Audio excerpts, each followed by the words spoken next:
Medical doctors are running overseas because they cannot be catered for in Nigeria. These are the challenges. These are the problems. That we cannot imagine that somebody who only sits 2 times or 3 times in a week goes home with about 40 million naira allowances and salaries every month. And we have so many persons that are doing the work.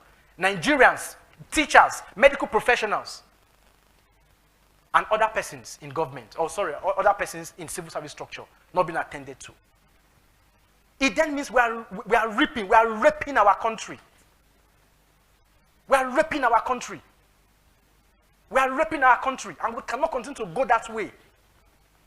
I say again, a new Nigeria is possible if we learn to correct these things. And the time to do that is now. I know I'm being heard. This is a honest criticism. We are not insulting anybody. We are only calling on people that have been saddled with responsibility of building Nigeria to wake up. We cannot continue to be called giants of Africa on paper and not in reality. Today, you can no longer travel by road.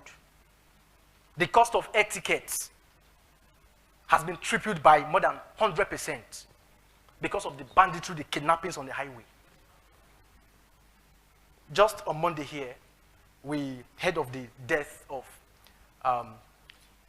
Dr. Akunyili, the wife of late Professor Dora Akunyili.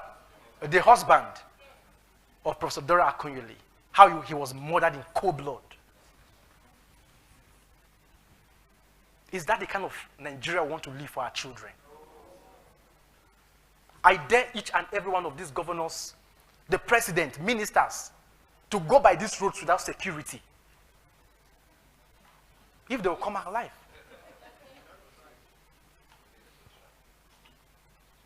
We must begin to amend our laws to fit in for a present day Nigeria, because the present constitution that we have is not a people's constitution.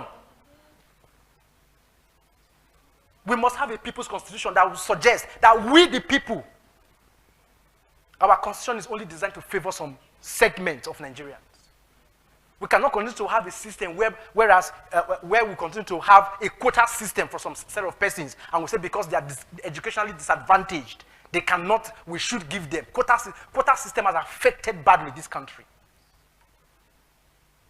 We need merits. Let merit strive.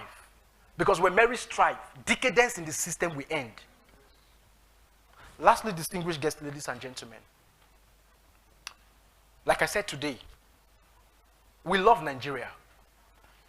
More than 90% of persons in this hall are putting on green, white, and green. You are doing it because of the love you have for your country. But I want to say to you, beyond the green, white, and green, you must do something for Nigeria. Nigeria does not owe any of us anything. We owe Nigeria something. And it's our duty and responsibility to be a good citizen of a great nation. I said to Ross today, Nigeria is great. Nigeria is great. I'm a young person, but with a future. And I still believe in this country. And the only way to continue to believe in this country is if we press further, home our demands to ensure that the right things are done in this country. On this note, ladies and gentlemen, I want to say that by the time we are coming back here for 62nd anniversary of Nigeria, we must have seen improvement. Because like I said, it is possible. It is possible. I want to end on this note, that we must do the right thing. Change is possible. We owe our country that opportunity to make Nigeria a better nation. Like I said, God bless Nigeria. Thank you, distinguished guests, ladies and gentlemen.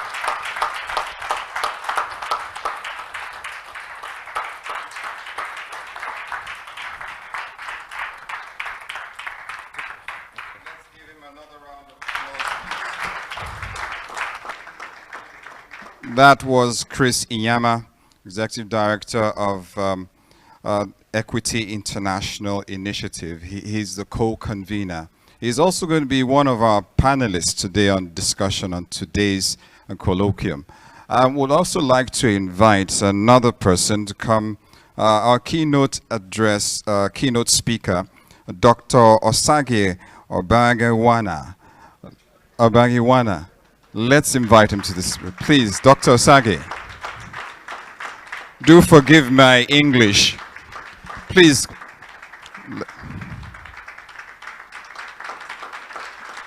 Let's welcome him.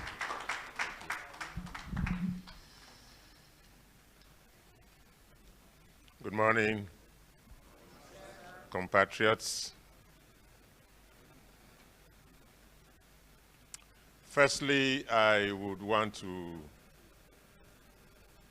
congratulate and thank the organizers of this program.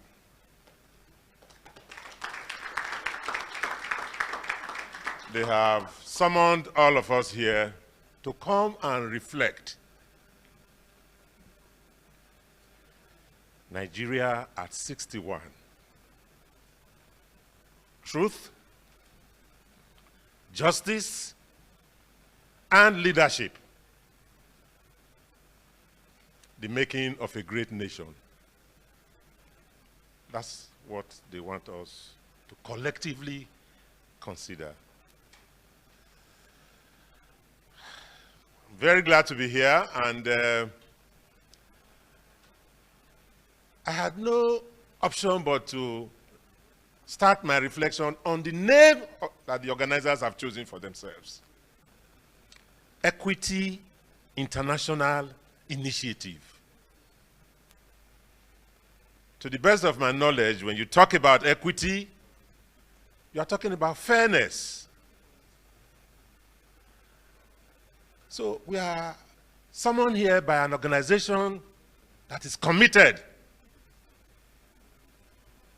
to fairness. And in that regard, internationally, they are committed to fairness for all. I think that is a goal that is worthy of being commended. Can we give them a round of applause, please? And somehow, as somebody says, birds of the same feather flock together. This program is organized in collaboration with another body. Citizens Coalition Against Impunity and Injustice. Wow. Citizens Coalition Against Impunity and Injustice. I dare say that that is a very potent weapon. Because we are talking about citizens being the victims, coalescing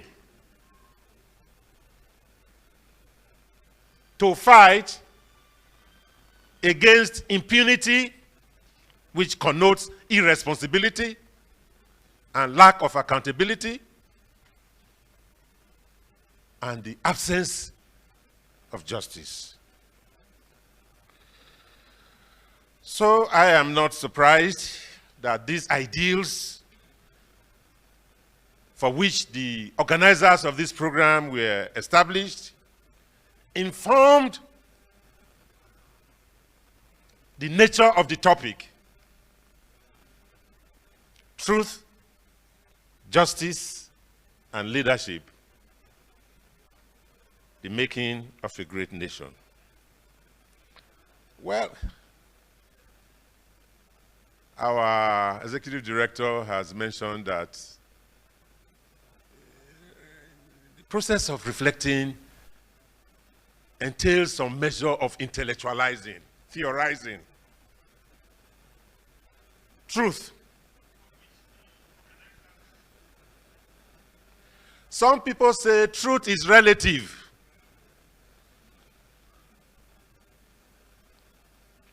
It depends on from whose point of view. Is that the case? There are those who say that truth is bitter. How can truth be bitter? for those who mean well. Truth is truth.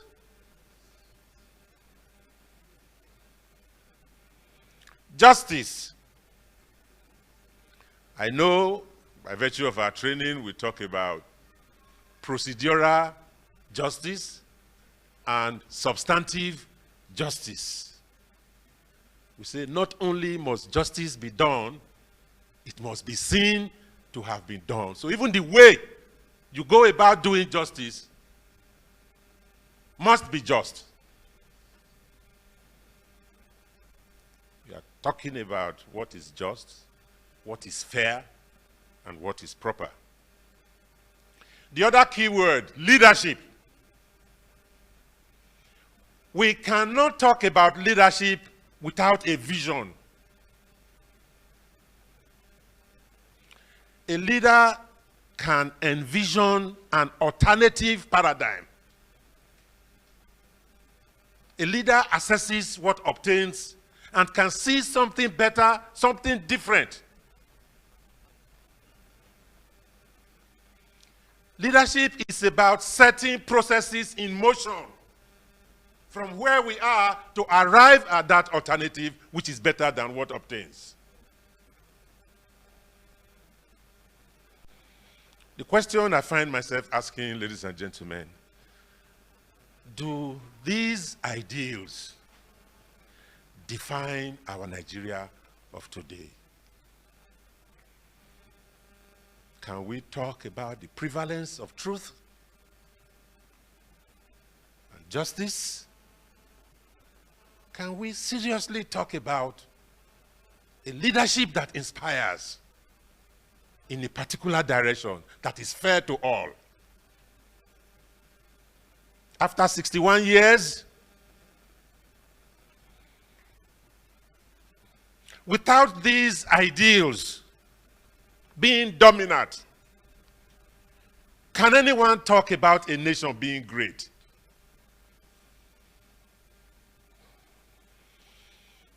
That raises the question of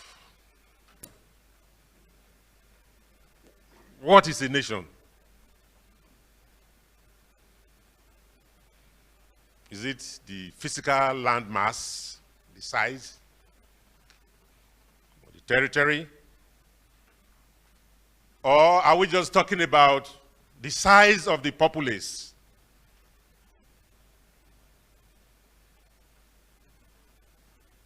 What is the essence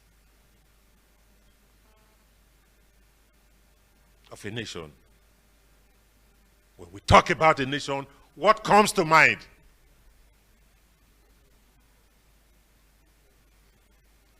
What does it take to make a great nation? Well, a nation is not about skyscrapers. Yes, we don't have those in Nigeria. It's not even about super infrastructure, super highways. The question of infrastructural deficit in our country is widely known. People die in potholes that have been left unattended to, on roads that were constructed less than 2 years ago.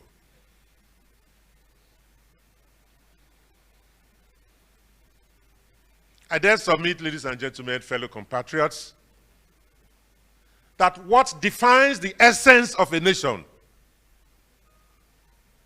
as to whether it is to be considered great or not is how the least in our midst is treated. That is the soul of the nation, the essence of the nation.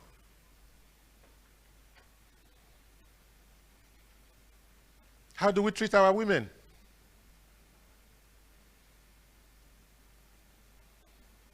How do we treat our widows? How do we treat the youth? What about the aged? Pensioners? A situation where People are boasting, oh, we are paying their monthly stipend. How many pensioners get their gratuity, lump sum payments? You have worked all your life. The only thing they are looking forward to that is fairly sizable is that gratuity. As of the last time we checked, at least as far as where I find myself, Edo State, I don't know, 2012, 2013, 2014, that's what they are processing now. People who retired 10 years ago.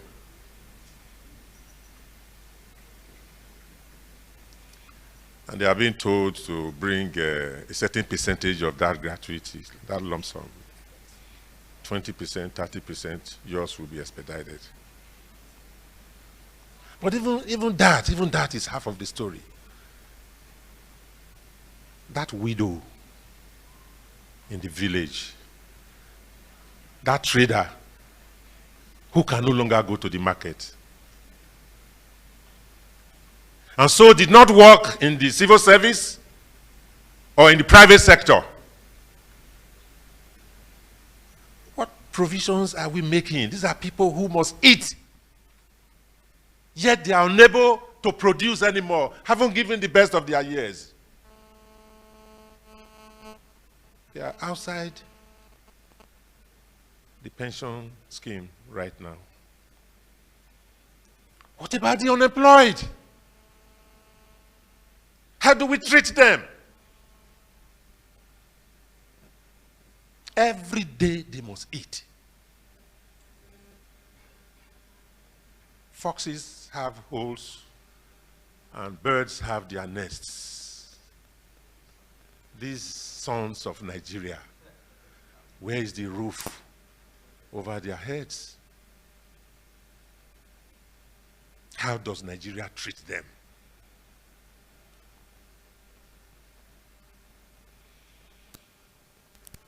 There is such a thing as the right to health care. The right to be well when you are sick.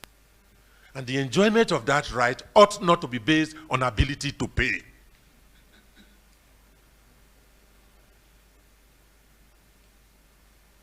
A man is sick, a child is sick, the drugs that will keep him or her alive is on the shelf. What determines whether he lives or dies is how much he or she or the family possess in their pockets.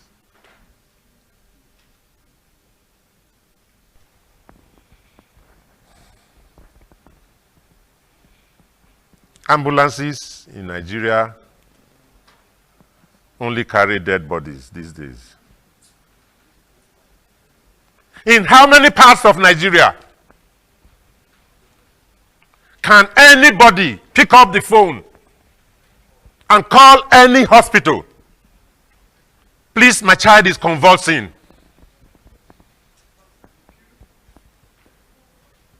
Come to my aid. Is that rocket science? Can't we organize our system in such a way that, yes, there are ambulances on the standby? I remember in Nitel of those days, we used to have telephone exchange. Operators waiting for calls to come in. So what does it take to reenact that now in healthcare delivery? Oh, sir, where did you say the child is? Say, come to Ibiore Street, number this. Okay, we are coming right away.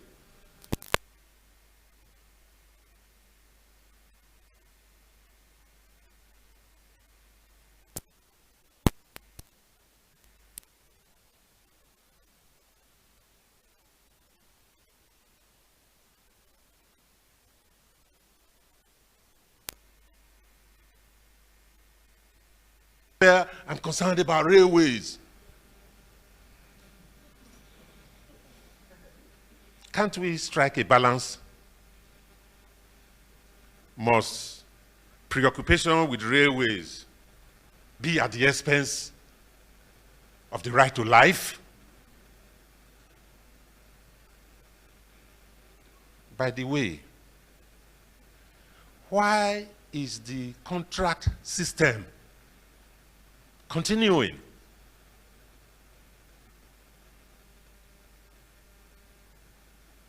We are in the historic city of Benin. If the mode system 600 years ago in Benin was to have been constructed on the contract system, it would have been an abandoned project.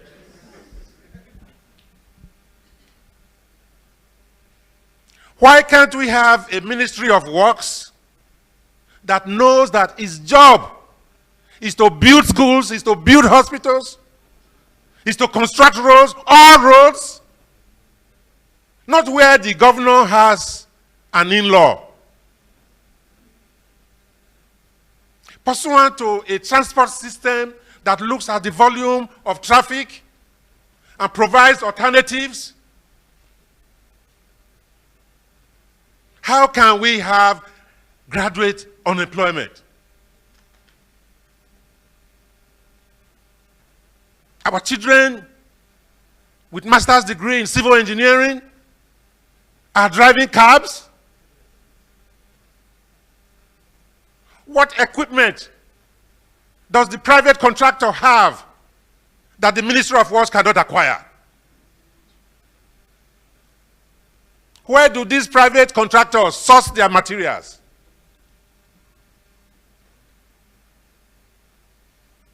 The lawyers in the Ministry of Justice will document these contracts. The road is supposed to be 9 inches thick. And upon delivery, 1.5 inches. Saving materials. And the trailer runs on it 2 or 3 times, potholes have come up.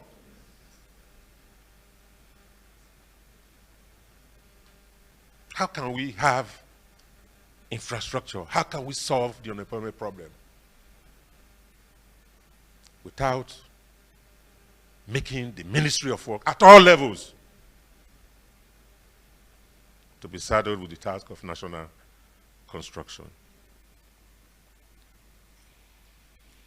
In Nigeria, how do we relate with each other? Talking about interpersonal relationship now. It's doggy dog. A great man, Komishola Oshobu, once drew my attention to this fact that if you want to gauge the quality of mind of a person, watch how he or she drives. Yeah. Because when you're driving, you are relating with others on the streets.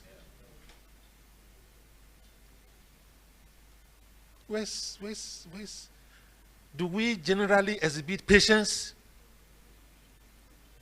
one to the other?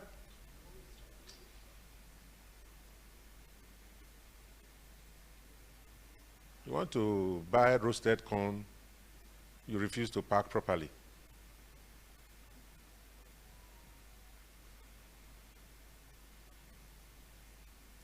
Fela said it many years ago. I go kill you, I go show you, say, na me be big man.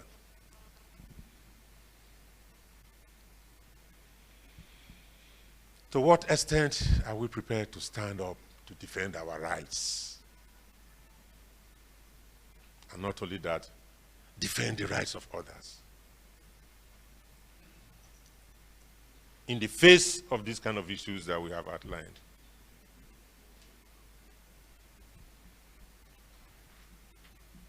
What are the verifiable indices of commitment to these ideals on the part of our leaders?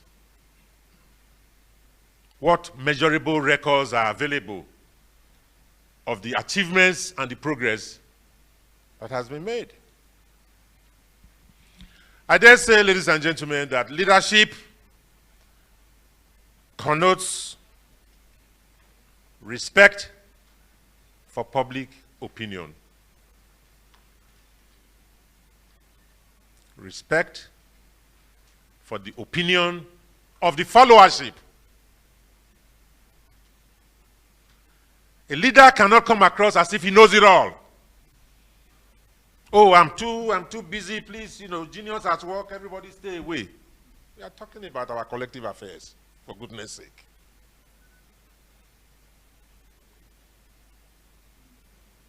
Mr. President refuses to enter into exchanges with Nigerians. And he's not alone. Most governors, local government chairmen, leaders of organizations, giving the impression that what is being talked about or what is being done is not a collective affair.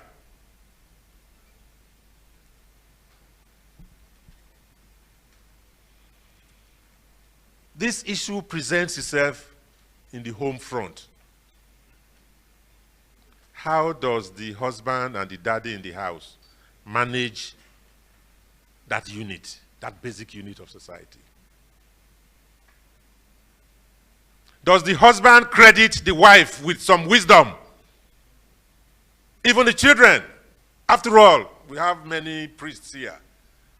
Was it not said that out of the mouths of babes and sucklings shall come forth great fruits? How do we manage our homes? Do we do it democratically? How do we manage the workplace? Are you a manager that dictates to the unions and to workers? How do we run our schools? If the students are majority in an educational institution, how come they are not represented in the Senate and the Governing Council, where decisions are being taken that will impact on them? If the students are old enough to be voters in national elections, how come they don't have the right of participation within the university and the tertiary institution system? Popular participation in governance, because we've been told that it's not just about critique. We have talked about office holders, we've talked about ourselves and how we relate to each other. Popular participation in the management of public affairs. Budget making in Nigeria today is no more than an opportunity to create business for friends and cronies.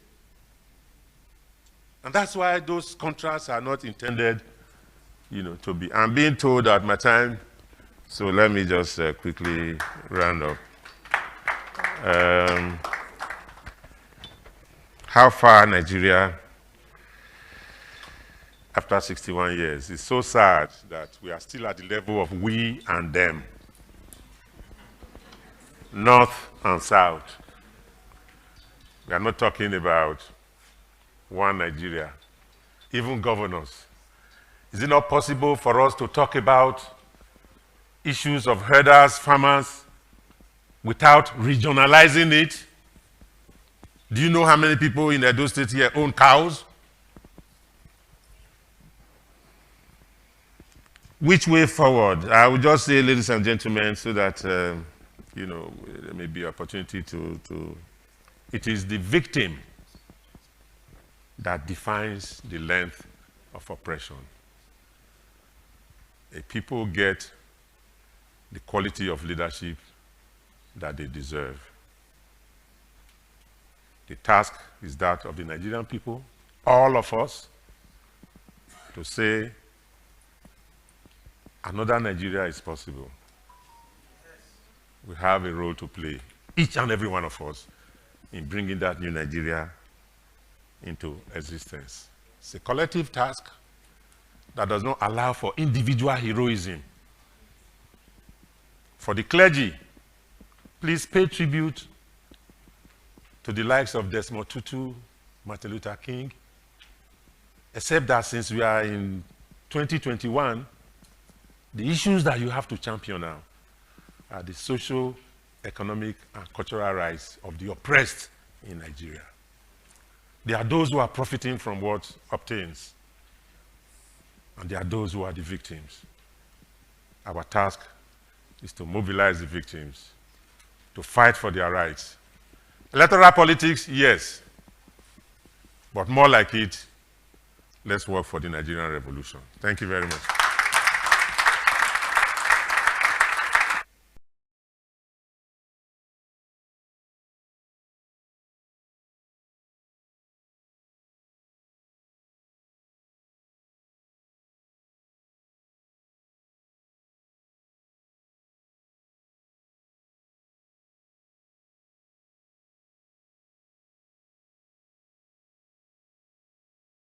Moving on, and I would like to acknowledge Nigerians watching us through these platforms, both at home and diaspora. This is where the Nigerians should be. This is where we should be discussing Nigeria. How do we move the country forward?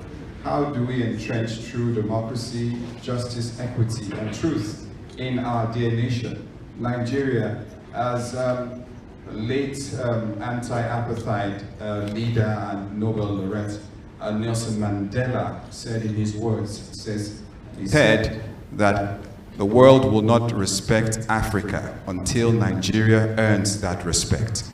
So in that light, that is food for thought for us. How critical, how pivotal the role Nigeria plays in the scheme of things on the continent and globally. But in that light, as we move on, I'd like to welcome Chris Inyama, co-convener of Equity International, to come and give us a few words before we move into the panel discussion. Let's give him a round of applause, please.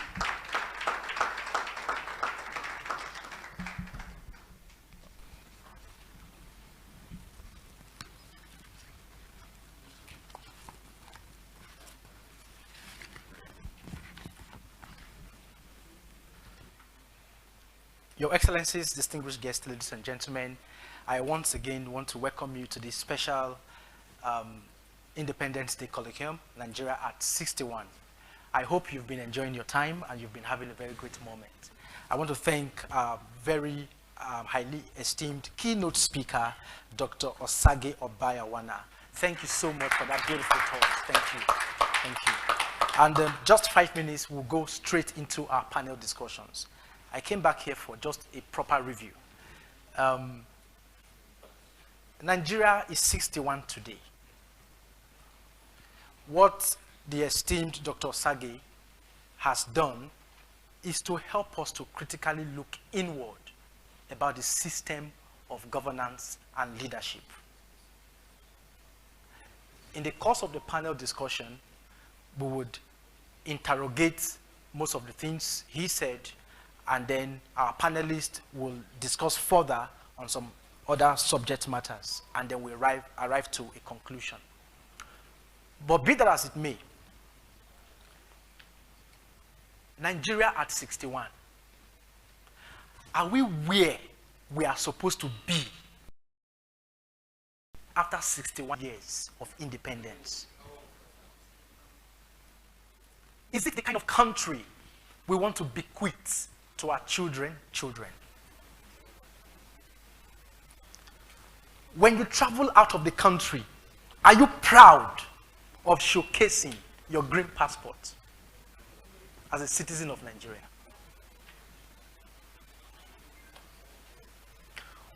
When you travel out of the country, are you proud to identify with your fellow Nigerian?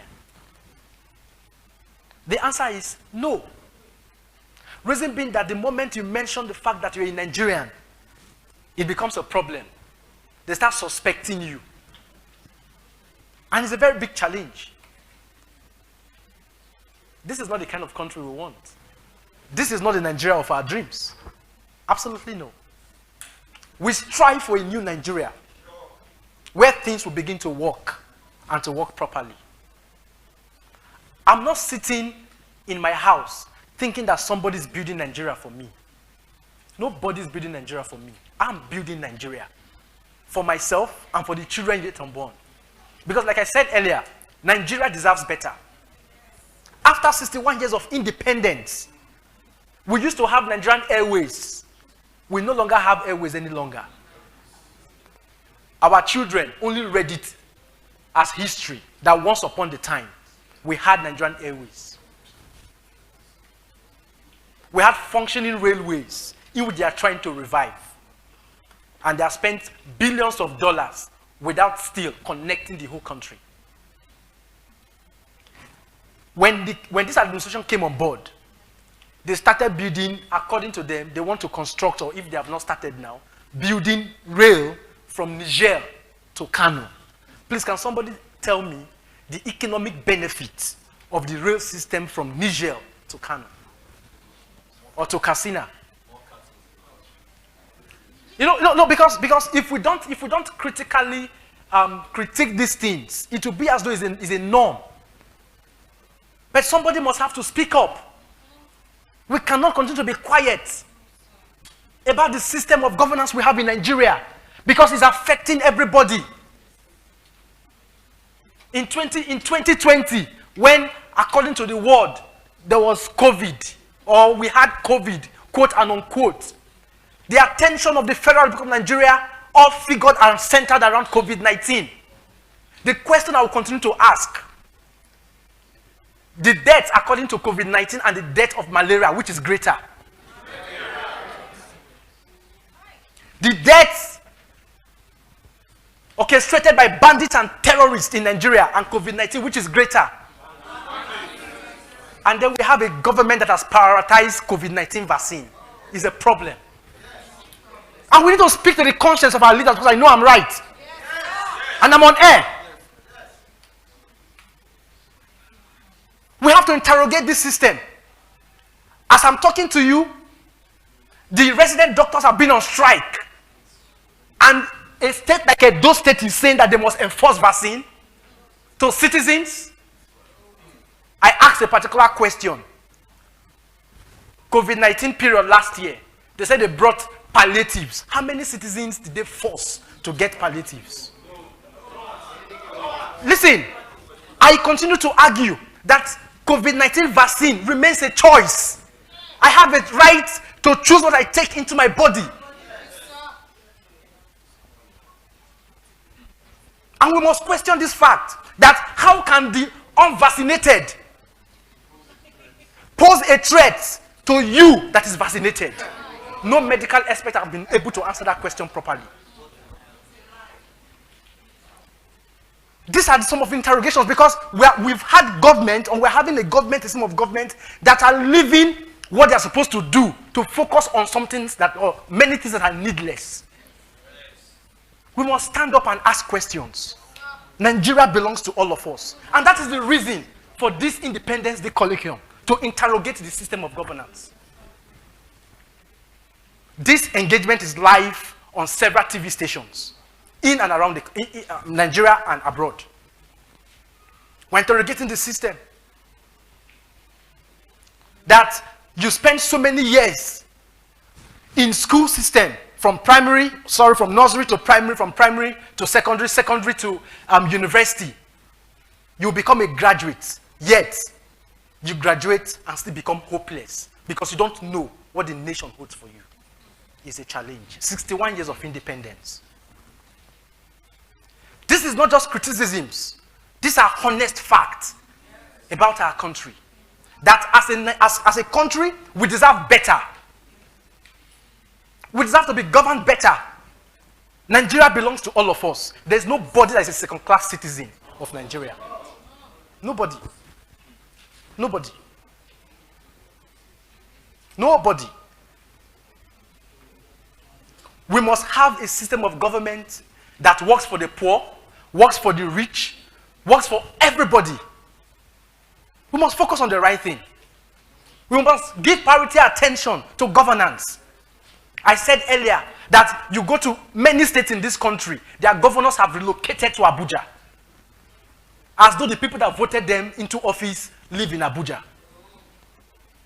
We are speaking to the conscience of our government officials, our governors, the president, members, House of Representatives, senators, judiciary, every stratus of leadership. Nigeria deserves better. As a senator, you cannot be earning 40 million naira or close to 40 million a month, and your constituency or your constituents are subjected to abject poverty. We must interrogate that fact. That is not the kind of Nigeria we want. That is not the country that we want. We deserve better. I should be proud when I travel to the UK and say I'm a citizen of the Federal Republic of Nigeria. An American will tell you, I'm a citizen of the United States of America. You can't do me anything. Go and try it abroad. If we are practicing true democracy, we say democracy is of the rule of law. We cannot have a system of government where the executive continues to disobey court orders. The executives have pocketed legislatures or legislative arms, the judiciary, and almost everybody. Yet, we are practicing bicameral system of government. 61 years of independence. We want a way out from this quagmire. Nigeria deserves better. I said that if you want to see a country, if you want to know a country that is great, look at the health sectors, look at the educational sectors, and look at the young people, the youth. Any country that cannot take care of its youths and think of the future for its young people is a country that is doomed. Any country that cannot take care of its educational sector is a country that is doomed. Any country whose health system is in comatose is a country that is doomed.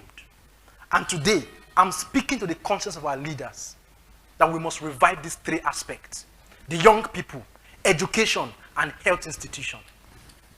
We deserve better. We should be proud when we are living Nigeria, or when we are living Nigeria, we should be proud that we are citizens of the Federal Republic of Nigeria. I should not be made to look less of a citizen. Ladies and gentlemen, when we invited you all for this program, I don't know what your thoughts. I don't know your thoughts. But what I just said is to redirect our focus, reminding us that we have a responsibility to nation building, both as citizens and as leaders. Lastly, we must begin to hold our leaders accountable as citizens of Nigeria. How many of us question the budget of the House of Assembly, of the Senate, of the executives? You go to a particular place, they say they have awarded so billions of naira for a project. And you see, you see it. Do you go back to monitor whether that constituency project was actually constructed? That's the lapse of citizens. We must follow up to know what we are being given. Let me tell us, we have what is known as Office of the Citizen. The Office of the Citizen is the greatest office in the land. Yes. And we must exercise that right as citizens.